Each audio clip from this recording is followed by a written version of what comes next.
In a quiet village nestled in the mountains, there lived an old clockmaker named Elias. His workshop, a small wooden building at the edge of the village square, was filled with the soft ticking of clocks he had crafted over decades. Each clock had a story, and Elias believed time was the most precious gift one could give. One crisp autumn morning, a young boy named Peter wandered into the workshop. His clothes were patched, and his wide eyes darted between the gleaming clocks. "Mr. Elias," he began shyly, "my mother's clock stopped working. She says it belonged to her mother and her grandmother before that. Can you fix it?"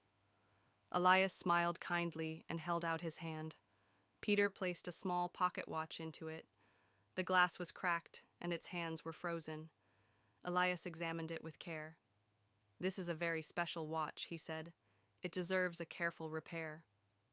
For hours Elias worked at his bench, Peter watching closely.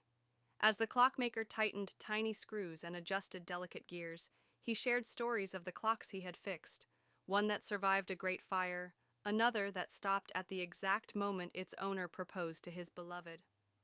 Finally, as the last rays of sunlight filled the workshop, Elias clicked the watch shut and wound it. The soft, steady tick filled the air. Peter's face lit up with joy. "It's alive again!" he exclaimed. Elias handed the watch back, but Peter hesitated.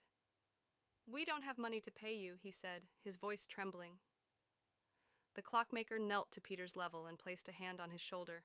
"Time," he said gently, "is a gift. Use this to create moments that matter. That will be payment enough." Peter nodded solemnly and clutched the watch tightly. He ran out of the workshop, his heart light and his mother's heirloom restored. As the door swung shut, Elias looked at the many clocks surrounding him. Each tick seemed to echo his belief. Time was not meant to be hoarded or sold, but shared, one precious moment at a time.